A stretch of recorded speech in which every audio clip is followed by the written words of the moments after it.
Parliament का मुश्तरका इजलास मुलतवी करने को अपोजिशन अपनी फतह करार देने लगी। अपोजिशन लीडर शहबाज शरीफ कहते हैं मुकाबले के दावे करने वाले मैदान से भाग गए। मुश्तरका इजलास मुलतवी होने का मतलब है कि काले कवानीन पर हुकूमत को शिकस्त हो चुकी है।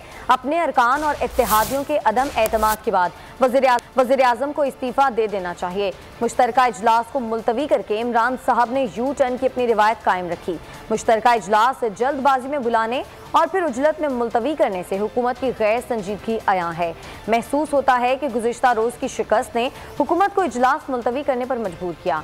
इजलास मुलतवी होने पर मरियम नवाज ने ट्विटर पर तंज करना शुरू कर दिया। लिखा, रिजेक्टेड खान साहब तकरीर झाड़ रहे थे कि अरकान मुश्तरका इजलास में जिहाद समझकर वोट करें। क्या कौम ये पूछ सकती है कि जिहाद अचानक मुलतवी क्यों करना पड़ा? वैसे तो कौम सब जानती है, मगर फिर भी पूछना तो बनता है।